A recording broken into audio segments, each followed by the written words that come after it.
la bendición de que siempre me he conseguido gente que quiere ayudarme, me he dejado ayudar también. Y decirte que de verdad que no soy un obstáculo, te estaría mintiendo. ¿Qué tan importante es la humildad en la consecución de los sueños? Muchísimo, muchísimo, porque la humildad te permite poner los pies en la tierra y decir, bueno, ¿en dónde estoy parada? Vamos a seguir, pero también te permite soñar y decir, oye, sí, yo puedo, ¿sabes? Yo pienso que para poder llevar un emprendimiento y tus sueños adelante, tienes que ser humilde, para que ¿Cómo, no se te olvide de dónde vienes tampoco. cómo celebras la vida a través de la felicidad? ¿Y qué tan importante es para ti eso? Yo celebro la vida con los detalles. Nada más ver a mis hijos sonreír, para mí eso es felicidad. Levantarme todos los días y ver a mi esposo, para mí eso es felicidad. Escuchar una canción que me encanta, para mí eso es felicidad. Por la autopista y ver los atardeceres o los amaneceres de aquí de Orlando que son espectaculares, para mí eso es felicidad. Para mí la felicidad está en los pequeños detalles. Esos pequeños detalles que hacen las grandes diferencias. Es así mismo. En muchísimas ocasiones. Ali, mencionabas un programa en Venezuela que comenzó a ser censurado. Sí. Estamos hablando de tu proyecto. Varios programas censurados. Háblanos un poco de esos programas, de qué se trataban. Hablábamos que trataban de entretenimiento.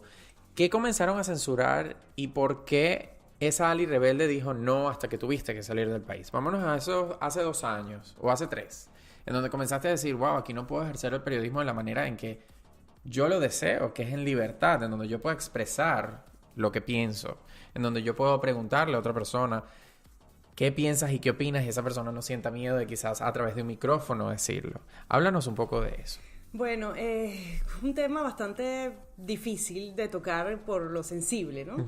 Pero estuve en varias emisoras de radio al mismo tiempo, porque en Venezuela, pues, yo ejercía como en 2 ciudades, en San Antonio de los Altos, que era en donde vivía, ahí había una emisora local, en donde yo tenía un programa, y también en Caracas, que era un circuito nacional. En las mañanas estaba en esa región, y luego en Caracas en la tarde. Yo pasaba todo el día haciendo radio. Ambas emisoras, por no decir, porque no quiero generalizar diciendo que todas las emisoras de Venezuela tienen, como yo digo, una mano roja, ¿ok? Para poder funcionar. Esa mano roja muchas veces es la que censura, y la censura realmente era... daba miedo realmente esa censura, porque uno sentía que no podías decir absolutamente nada. Mi nombre es Ali Rojas, y muchas veces me decían que yo, lo único rojo que tenía era mi apellido. Entonces también daba como miedo decir sí o no, o sea, lo miento o no, lo digo, lo afirmo o lo desmiento. Entonces recuerdo que comenzaron las protestas, las manifestaciones, entonces me dieron una lista de una serie de palabras que yo no podía decir. Yo no podía decir ni manifestación, ni escasez, ni concentración, ni protesta, o sea, nada que tuviera que ver con lo que estaba sucediendo en el país en ese momento. Y mi programa se llamaba Vía Alterna. Vía Alterna porque no solamente era el momento en el que la gente tomaba una vía alterna para desestresarse y todo el cuento, sino también era información del tránsito porque era en hora pico.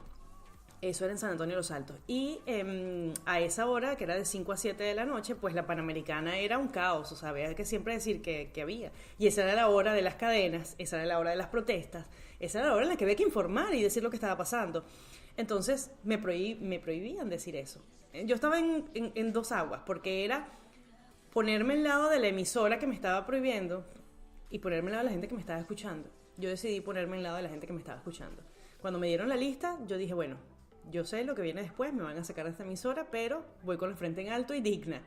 Y en lugar de decir una manifestación, dije un grupo de personas se encuentran en la redoma tal.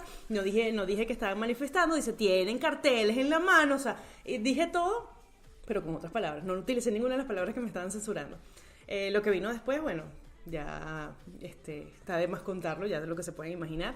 Luego comencé en otra emisora en donde también su mano estaba roja, hasta que dije, bueno, ya, yo no puedo seguir luchando contra la corriente. Después comenzaron a pasar ciertas cosas en mi vida personal que dije, no puede ser, mejor salgamos. ¿Qué tan difícil es hoy en día, y disculpa que ahonde un poco en el tema de la situación de Venezuela, pero qué tan difícil es hoy en día ejercer el periodismo en un país en crisis? Terrible. Ahorita, digamos que la narcodictadura se ha afianzado mucho más y lo que yo pensaba que era censura, pues sí, sin duda lo era, pero ahorita es muchísimo más descarado. O sea, yo creo que yo no podría estar haciendo periodismo. O sea, no se puede llamar periodismo lo que están haciendo ahorita en Venezuela, porque si tú hablas nada más de un solo lado y no dices lo que está pasando del otro lado, pues eso no es periodismo. Entonces es una dictadura lo que hay en Venezuela. O sea, quizás no a Vox Populi, no declarada por los que gobiernan, pero sin duda es una dictadura y en la dictadura no existe la libertad de expresión. ¿Qué mensaje tienes para esos periodistas que hoy en día todavía siguen estando en Venezuela, siguen apostando por el país? Sin embargo, tienen que transmitir esas noticias con ciertas reglas o ciertos filtros. ¿Qué mensaje tienes para ellos? Yo no los juzgo, de verdad, porque hay que estar realmente en los zapatos de cada quien para saber por qué reacciona y por qué dice eso. Yo el consejo que le daría es seguir sus instintos, seguir su sexto sentido. Ese nunca falla, ese que te dice lo estoy haciendo bien o lo estoy haciendo mal. Cuando tú sigues ese instinto, pues nada ocurre. O sea, siempre vas a estar haciéndolo bien, pero si tu instinto te lo dice. Y eso viene ya de valores, de lo que estás viviendo. Entonces, yo no lo juzgo. Simplemente digo, sigue tus instintos. Si tus instintos te dicen que ese es el camino y tú estás en lo correcto y eso es lo que tienes que informar, completamente te lo respeto. Ahora, si te dice lo contrario, pero todavía estás haciéndolo, ya pues es momento de tomar acción. Ahora hablando un poquito más de la industria del entretenimiento, que es algo que entiendo que te apasiona, Sí, que por te supuesto, gusta. me gusta. Y siendo periodista, yo creo que son muy pocos los que pueden decir, no, esta área del periodismo no me agrada o esto no me gustaría cubrirlo, ¿no? Pero hablando del entretenimiento, ahorita existen las redes sociales. Tenemos Instagram, estábamos hablando de tu canal de YouTube, Sí. estamos hablando del Facebook, de estas plataformas digitales maravillosas que nos permiten llegar a una audiencia no solamente en esta ciudad, sino en países como en Suecia, como en Australia, como en Colombia, como en Venezuela, que nos están escuchando y nos han escuchado. ¿Qué opinas de la manera en que se está percibiendo actualmente el talento a través de las redes sociales? Bueno, eso también es otro tema, ¿no? Porque hay muchas personas que están ganando mérito simplemente porque tienen una cantidad de seguidores y hacen algo cómico a través de las redes y eso no necesariamente es talento. También lo mismo pasa con el periodismo. O sea, ahorita todo lo que se dice en las redes sociales, la gente lo cree y jura que eso es periodismo. Y la verdad es que no. En las redes sociales puedes decir lo que tú quieras, pero realmente un buen periodismo es el que verifica la fuente, que viene de algo fidedigno. Entonces creo que hay una distorsión, pero yo siento que el río agarra su cauce nuevamente. O sea, ahorita la historia lo dice, del caos vienen otra vez a lo clásico, ¿sabes? Uh-huh. Entonces yo siento que ahorita estamos como en la era barroca, en donde todo es así, ya después volveremos a lo clásico. Así siento ahorita que está el tema de las redes ¿Y tú sociales. consideras que ese proyecto Club de Venezolanos puede ayudar a ser una voz de cambio para que eso ocurra? Bueno, ojalá pueda transmitir eso que quiero hacer y no se distorsione el mensaje. ¿Y en qué manera se podría distorsionar un mensaje que quizás, para mí está claro, qué es lo que tú quieres lograr? ¿Cómo se podría distorsionar? Bueno, la verdad es que mi convicción está intacta, sin duda, pero todos los días lucho con el ego, lucho con mantener mis valores y ahí es donde se puede distorsionar el asunto, ¿no? Hasta ahora te digo y lo mantengo, o sea, tengo mis valores claros, sé a dónde voy, pero bueno, uno no sabe las vueltas que da la vida, siempre le pido a Dios que me ponga los pies sobre la tierra otra vez y diga, hey Ali, vas por el camino que no es, vuelve a enderezarte. Hablaste de algo muy importante que es el ego. Tienes los pies en la tierra, quizás la mente en el cielo, ¿verdad? En lo que son tus metas y tus sueños. ¿Cómo te ves? Tú ya mencionaste el tema de que quieres hacer de verdad un club, que es algo bastante para ti, quizás es un sueño, algo un poco ambicioso, pero estoy seguro que lo vas a lograr. Pero ¿cómo se ve Ali como periodista ejerciendo esa profesión que tanto te apasiona en este país? ¿A dónde quieres llegar con el periodismo de la mano? Además del Club de Venezolanos y de esa plataforma maravillosa que tienes. La verdad es que yo no lo veo como un trabajo, ni es que yo como periodista me quiero ganar un Emmy, la verdad es que no lo veo así. Yo simplemente hago lo que me gusta y lo que me gusta es informar, entretener, dar a conocer las historias y mientras yo esté haciendo eso que me gusta, pues voy por buen camino. Hablando de historias, siempre hay alguna que quizás te toca más los sentimientos o siempre hay alguna con la que quizás más te sientes identificada. En tu carrera profesional como periodista, ¿cuál ha sido esa historia que más le ha llegado a Ali al corazón? He tenido muchas, la verdad. Yo les llamo lecciones de vida. Pero esta más que una historia fue un aprendizaje. Yo, además de hacer radio, yo daba clases de locución y producción de radio en Voces de Marca. Eso era una academia que también está en Miami, está en Caracas y todo eso. Una vez me tocó hacer y ellos hicieron como un plan vacacional y eran personas de 14 años, 16 años. Fue un grupo realmente difícil porque trabajar con personas de esa edad es bastante difícil. Pero la lección de vida que tuve fue que me tocó darle clases a una chica ciega.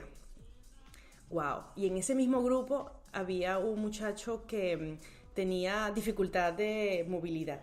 Y la academia quedaba en el piso 3.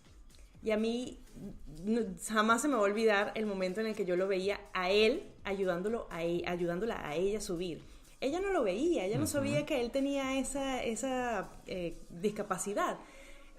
Intentamos ayudarlo porque es inevitable no querer apoyarlos y decir, no, venga, vamos a ayudarlos. Y él decía, no, yo puedo subir. Además, ella no me está viendo y yo sí veo. Y yo dije, wow, qué impresionante. Además que esa clase fue conmovedora, sin duda. Y además, como hacía radio en ese momento, yo decía, qué importante es poder describir y transmitir a través de la voz. Porque ella no puede ver. Uno cuando habla, uno usa muchos gestos y ahí explica muchas cosas. Pero en ese caso, yo solamente tenía mi voz para poder hacerla ver con los oídos. Fue bastante...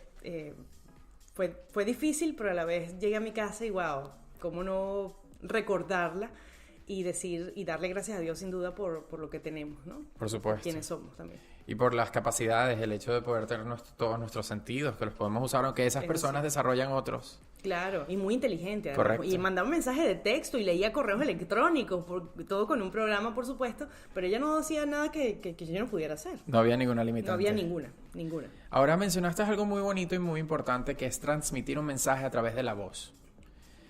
¿Cómo logras que la audiencia y el público se conecte contigo y se quede allí escuchándote, independientemente de lo que dura tu programa, a través de la voz? Porque dijiste algo muy cierto.